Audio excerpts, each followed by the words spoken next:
We'll be able to say a little bit about his childhood or something, maybe growing up, because there's not much in his little auto, just leading up to when he became a monk. Just, I mean, I know it's not normally like just a bit of his history and how maybe the causes of that led him to become a monk in this life. Whether he's smart in school or not.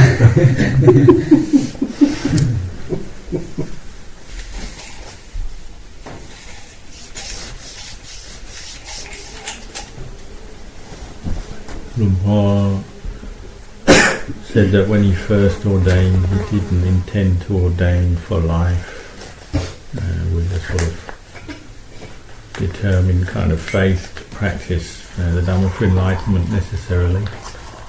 It was more out of custom.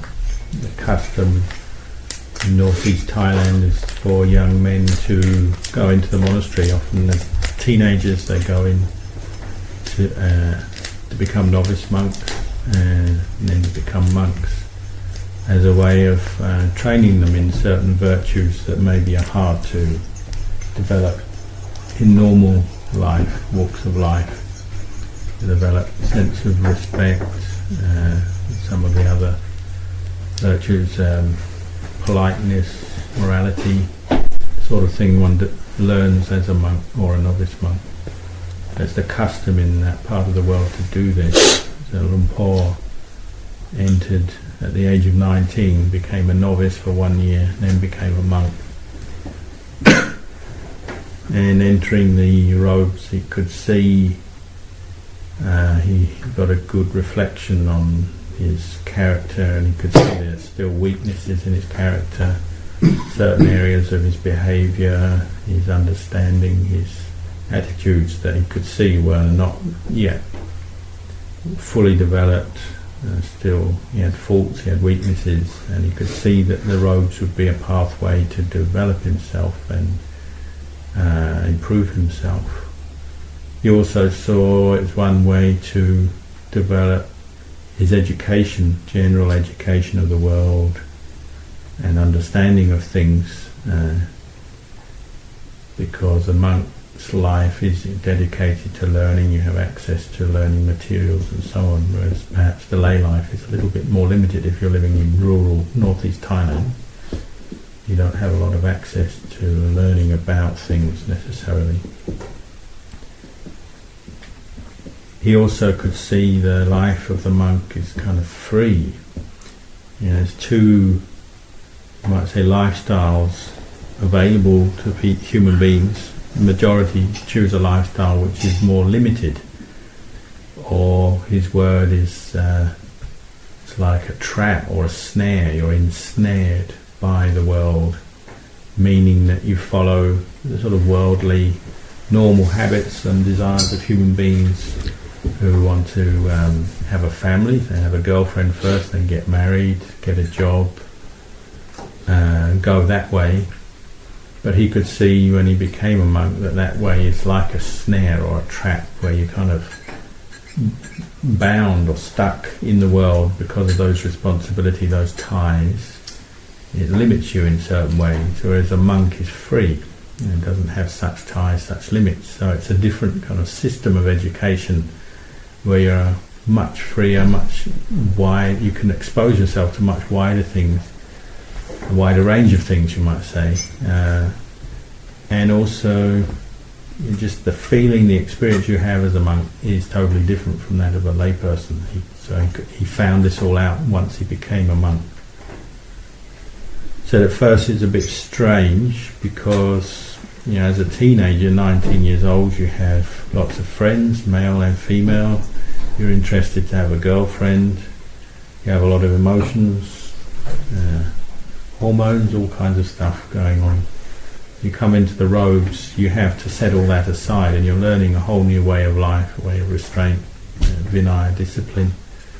So at first it's a bit strange, but you get used to it, and as you get used to it, and you appreciate it more, the value of it, and you can see that it is a pathway that you can really deepen your understanding of truth and free yourself from suffering. And that kind of understanding and confidence grew for him through the spending time in the road. He didn't have it before necessarily before he was a monk, but when he became a monk, that started to grow. He appreciated what the lifestyle had to offer. And he said he could see the way of the mind. If you are in the lay life, the mind is constantly going back to worldly dhammas and often unwholesome dhammas, and that shows in your behaviour, the way you act, the way you speak, the way you think. And he says it's a bit like a fish. You take fish out of water, all it will do is flap and move around struggling to get back into water. That's all it will think about, all it wants. Our mind is a bit like that. It's constantly going back towards sensuality, sensual attachment, sexual desire for wealth and for the things of the world. You could see that very clearly once he came into the robes, and he could see, there's a chance to actually free himself from that way, that way, the nature of the mind. When it's like that, you can see, this is a chance to transcend that, go beyond that, through the practice. It's a summary of what he said. Luang says it's normal in that kind of society that even though young men, almost all of them will enter the robes at some point, it's usually considered a temporary thing, a way to make merit for the parents, a way to learn some good behaviour, learn some things, but then to take that back to this robe, go back, usually work, say, in the fields for the parents, for the family, and use what one's learnt just as sort of a lifetime skills. And when one is a monk, then usually, say, at the end of the rains or sometime, the first rains, 3 months rains retreat, the parents will turn up to reclaim the sun, so to speak, and say, you're coming home now, you're going to disrobe, and usually that's what happens.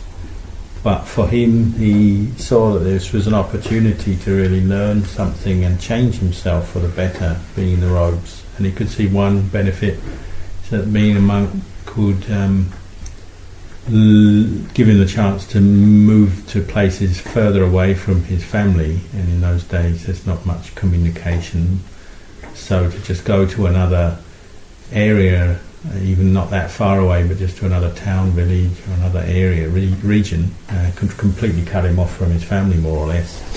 And he could see there was a certain value for that, to learn certain things that he couldn't learn while under the influence and close to his family.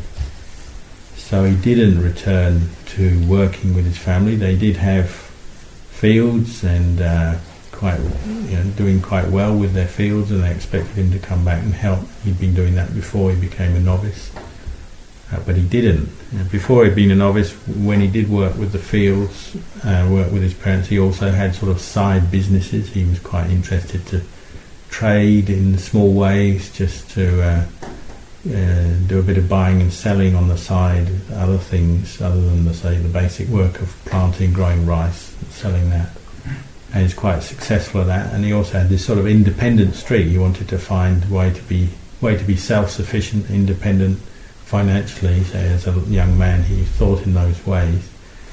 So that independent streak sort of carried on when he went into the robes. He wanted to find a way he could be, his own refuge, dependent on himself, not dependent on others. And he could see that the monk's life sort of gave him one way to do that. Once he'd ordained, and he did move around a bit, he was studying the scriptures and learning about the practice of meditation. So he would go to different teachers, because obviously one seeks out those who are experienced in the scriptures and in the practice to guide one.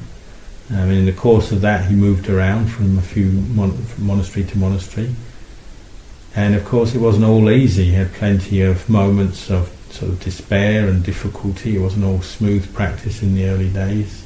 He still had his own defilements and weaknesses, and they would sometimes, come up.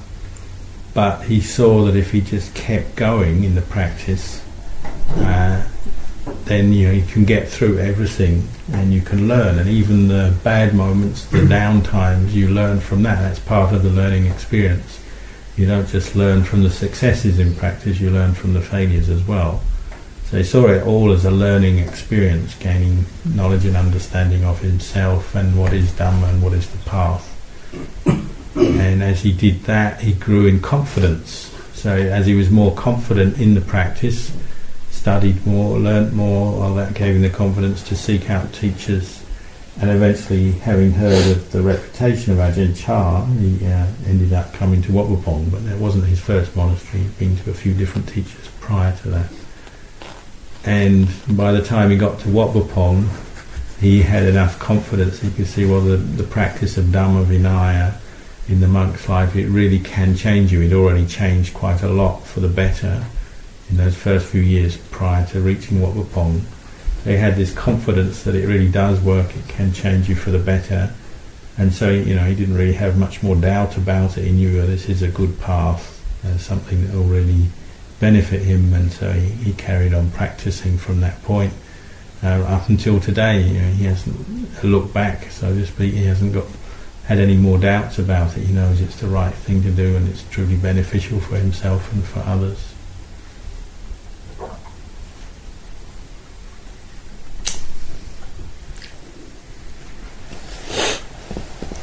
Paul says there's many reasons people come to ordain as monks. For him, like many young men in Thailand, it was more just out of custom. It was the custom, the thing to do.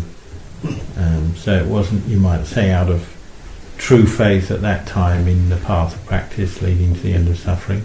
That came later.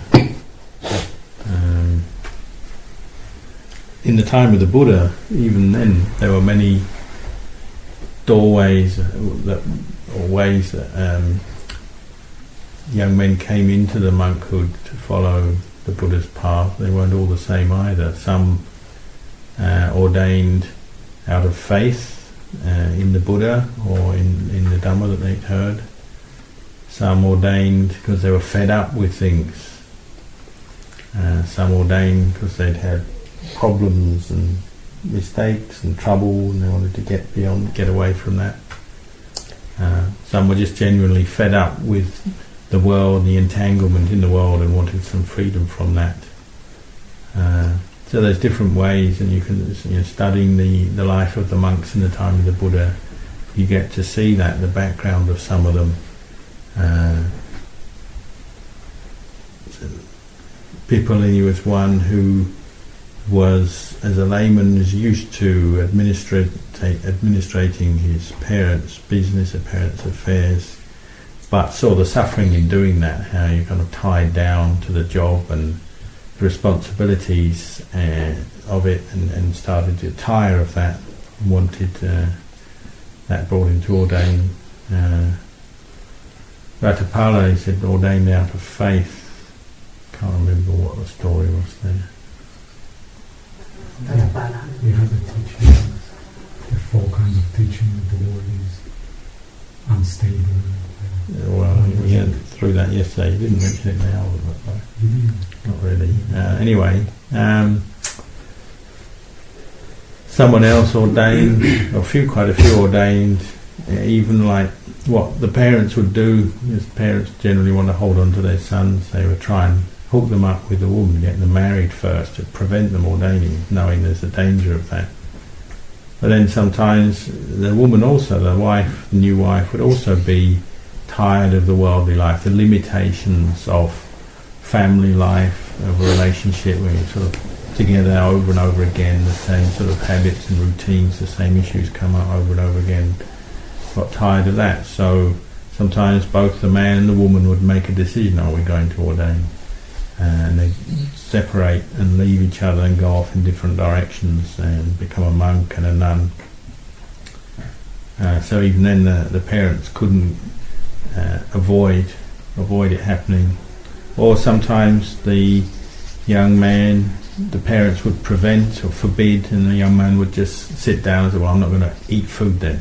They had that much faith in the Buddha and the Dhamma that they wanted to practice, and the parents wouldn't let them go. So they just, well, I'm not going to eat anything, until it sort of wore the parents down because of their love and attachment for the son. They couldn't bear to see the son going without food. They said, okay, well, you can ordain then, assuming that probably after a while, ordained as a monk, then they'd get tired of it and come back to them.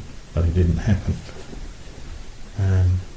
And actually, during the course of the years teaching, the Buddha actually had to come to the point, because he received complaints from one set of parents. He had to make a rule that a monk or candidate for monk ordination needs parental permission. That's one of the questions you're asked in the modern ordination ceremony, which came about from this. Matapi Tupi, have you got your parents' permission? As well as other questions like, do you have any debts? Are you running away from some legal case or something? Based on different experience of people coming into the robe, sometimes they were coming in for different reasons, like escaping their debts or escaping some crime they'd done. But if parents hadn't given permission, then that's an obstacle. That's why you get these sort of sometimes extreme cases where the candidate would just, well, you won't give me permission, then I'm not going to eat. And sort of wear them down in that way. Remember any other examples? The story of Nanda, the Buddha. Nanda is Buddha's cousin, I think. Came into the robes partly because of his faith and his connection. He literally sort of extended family member of the Buddha's family, but also because he was fed up with sort of pressure from his father, I guess, or the royal palace. They were giving him a lot of pressure. Frustrated with that, so it was a way to get away from that kind of suffering. So just giving many different examples of how people come into the robes. But for him, as he said, his practice really started once he was in the robes. He started to appreciate the path of practice, and particularly it's this way out of the binding nature, or the way sensuality ties you down, ties the mind down to the world.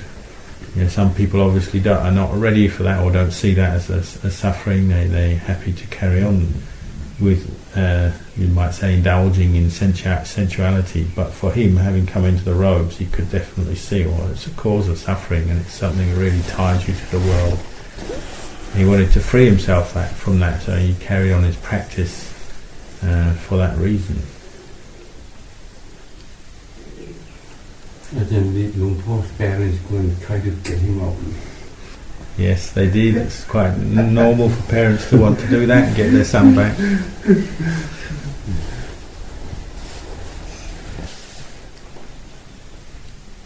So it's normal for parents to think in that way, that they want their son there to work, have a family, the normal kind of perception of what is the right way and the normal way for human beings to live. They'll have that. It's understandable. And in his particular circumstances, well, the family was quite appropriate place to be if he had chosen that, because they were well off and there was everything that he needed to make a living and the support, and he wasn't in difficult circumstances at all. It would have been quite comfortable and a suitable place to go back to the family farm and business. But he didn't have that wish, so it wasn't what he wanted to do. So he just had to carry on with his path as a monk.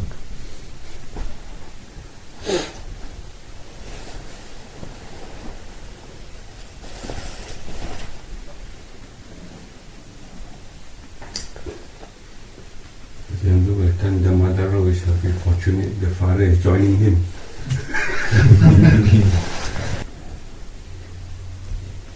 Says it's normal, not surprising when parents would prefer their sons to return to the lay life and follow that more normal way of life. But if they can be broad-minded enough or flexible enough to see the sort of the rare opportunity the monk's life offers to learn, about certain things that you just can't learn very easily in the lay life. and particularly the spiritual practice, the higher dhammas, the virtues and the insight that comes from this life. It's a very rare opportunity. So if they're flexible enough to see that, the benefit of that, and give the son a chance, it's a very good thing.